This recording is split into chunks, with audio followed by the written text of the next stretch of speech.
बीवी ने बड़े प्यार से पति के गले में बाहें डाली और पूछा, कैसी लग रही हूँ जी? पति, जैसे भगवान शंकर के गले में नागिन लिपटी हो।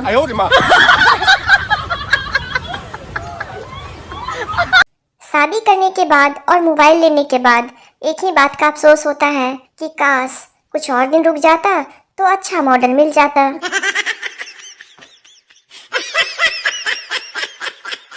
पति पत्नी से, तुम मुझे ऐसी 2 बातें बोलो कि एक से मैं खुश हो जाऊं और दूसरे से गुस्सा हो जाऊं। पत्नी, तू मेरी जिंदगी हो और लानत है ऐसी जिंदगी पर।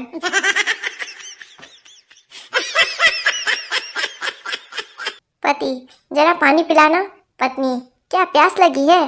पति गुस्से में, नहीं गला चेक करना है, कहीं से लीक तो नहीं कर रहा।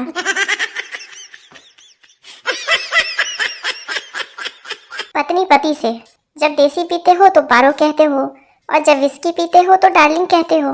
आज क्या पिया है जो चुड़ैल कह रहे हो? पति, आज मैं होश में हूँ इसलिए।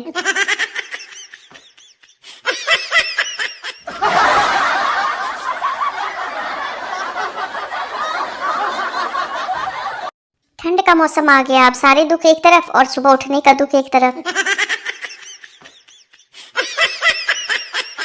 सर्दियों में कुछ आए या ना आए, नींद बहुत आती है। ये सर्दियों का मौसम, ये कोहरे का नजारा, चाय के 2 कप, एक हमारा और दूसरा भी हमारा। एक ठंड विदेश में पड़ती है, लोग गोरे हो जाते हैं, और एक ठंड हमारे यहाँ पड़ती है, गाल और होंठ पड़ जाते हैं। आजकल ठंडा पानी पियो तो पानी शरीर में कहाँ कहाँ पहुँचा, सारी लोकेशन बता देता है। नहाने से आधी थकान दूर हो जाती है, ठंड में ऐसी अफवाहों से दूर रहें। लो ठंड आ गई, अब नहाना नहीं पड़ेगा, अच्छे दिन आ गए। मैं नहाने से पहले न्यूज़पेपर जरूर पढ़ता हूँ, देख लेता हूँ कहीं कोई ठंड से मरा तो नहीं। ठंड में किसी भी मनुष्य पर ठंडा पानी डालने से वो तुरंत गर्म हो जाता है, आजमा कर देख लो। ठंड इतनी भयानक लग रही है कि कोई हाय भी बोले तो चाय सुनाई दे रहा है। ठंड बढ़ने लगी है, अपना ख्याल रखना, क्योंकि आंसू पोंछने वाले मिल जाते हैं लेकिन नाक पोंछने वाला कोई नहीं मिलेगा।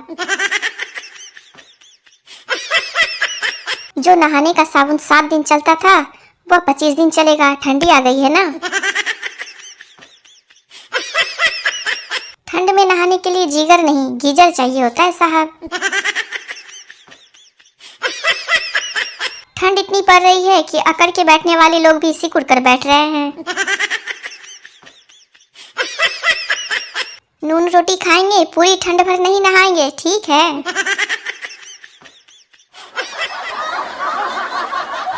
बहू रोई जा रही थी, सास ने पुचकारते हुए पूछा, क्यों बेटी क्यों रो रही हो?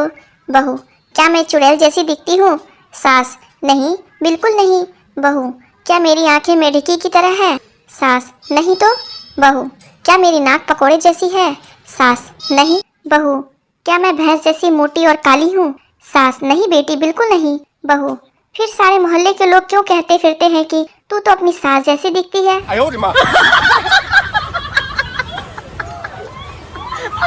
कुछ औरतें आपस में पति पत्नी के रिश्ते पर बात कर रही थी। थोड़ी देर सुनकर एक बोली, अरे बहन, पता नहीं कुछ औरतें अपने पति की बुराई कैसे कर लेती है।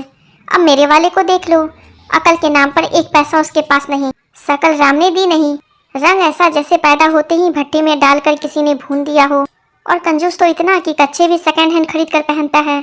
खर्राटे इतने मारता है कि दिल करता है सोते ही नाक में मिट्टी का तेल डालकर आग लगा दूं। पर बहन मजाल है जो आज तक मैंने उसकी बुराई की हो।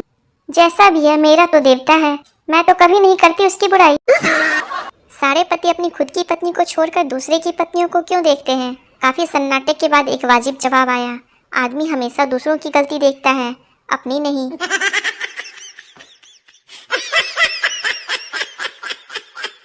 पति और पत्नी का जोरदार झगड़ा होता है। पति गुस्से से, तेरे जैसी 50 मिलेगी। पत्नी हंस के, अभी भी मेरी जैसी ही चाहिए।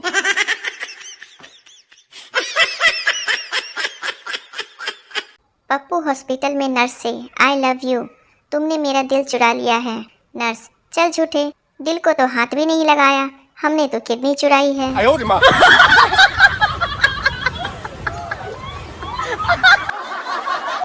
जब भी घर वालों को बोलता हूँ कि ठंड बहुत लग रहा है तो घर वाले नई रजाई दे देते हैं। पता नहीं सारा कब समझेंगे।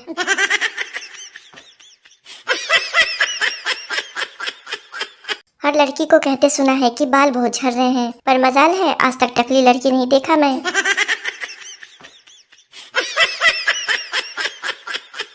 एक बात पूछनी थी ब्रो, अगर पुलिस में नौकरी ना लगे तो क्या अपना खुद का थाना खोल सकते हैं, प्राइवेट स्कूल के जैसे?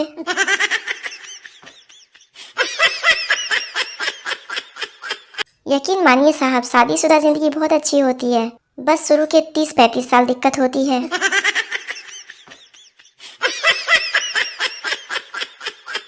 एक आदमी अपनी शादी के कार्ड बांटने गया। उसके शादीशुदा दोस्त ने बहुत ही भोलेपन से पूछा, घटनास्थल कहाँ है ब्रो?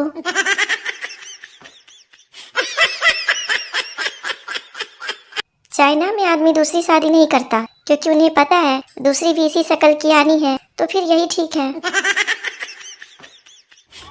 मैंने कभी किसी को प्रपोज नहीं किया क्योंकि मैं मैथ का स्टूडेंट था, बस सपोज करके ही खुश रहता था, माना कि वो मेरी है। शक की भी हद होती है यार। मैं ऑफिस से आया, पड़ोसन मायके से आई, दोनों को गली में देख पत्नी बोली, लेने गए थे क्या? अर्ज किया है, जरा गौर फरमाइए। जब देखा उन्होंने तिरछी नजर से, कसम खुदा की मदहोश हो गए हम। पर जब पता चला नजर परमानेंट तिरछी है, वहीं खड़े खड़े बेहोश हो गए हम। हमने चूम लिया उस जमीन को जहां पड़ोसन ने पांव रखे थे, और वो बेवफा हमारे घर आकर बोली, बहन जी आपका पति मिट्टी खाता है।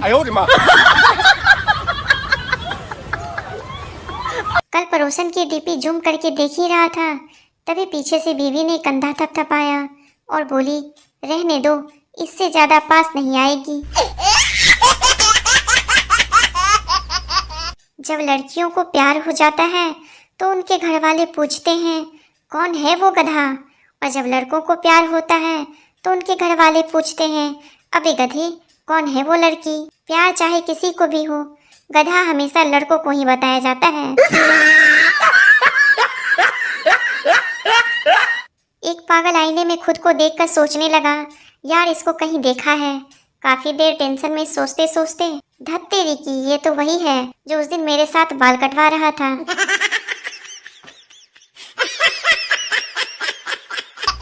खूबसूरत लड़कियां ज्यादा पढ़ती नहीं हैं, वो जानती है दुनिया के किसी कोने में कोई गधा उनके लिए डॉक्टर या इंजीनियर बन रहा होगा। अगर पत्नी की तबीयत ठीक नहीं हो तो उसे अस्पताल के बदले साड़ी की दुकान में ले जाएं, फिर भी आराम ना आए तो सुनार की दुकान में ले जाएं, तुरंत आराम मिलेगा। मच्छर जो काटे तुमको मत होना परेशान, अनजाने में ही सही आप कर रहे हैं रक्तदान।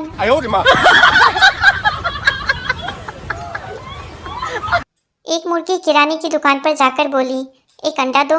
दुकानदार ने पूछा, तुम खुद मुर्गी होकर भी अंडा क्यों खरीदती है? मुर्गी ने जवाब दिया, मुर्गे ने कहा है खरीद कर ला, 5 रुपए के लिए फिगर खराब मत कर।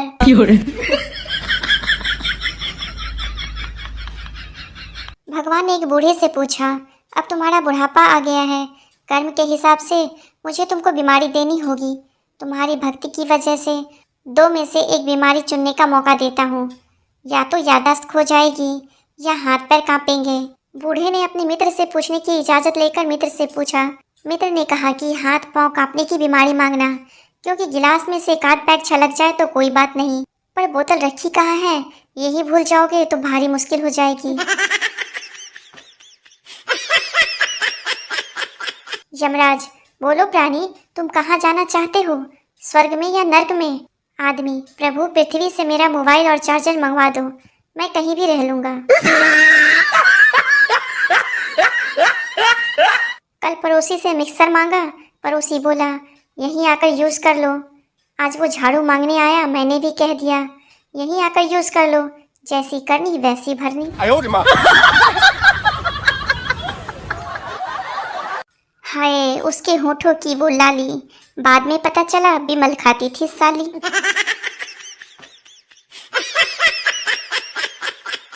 दो औरतें बातें करते करते मेरी गाड़ी से टकराई और बोली, भैया देखकर गाड़ी चलाओ, जबकि मेरी गाड़ी बंद थी और पार्किंग में खड़ी थी। एक बुजुर्ग के सर पर 8 बाल थे। वो नाई की दुकान गया तो नाई ने गुस्से से पूछा कि गिनूं या काटूं। बूढ़े ने हंसकर कहा, रंग दो।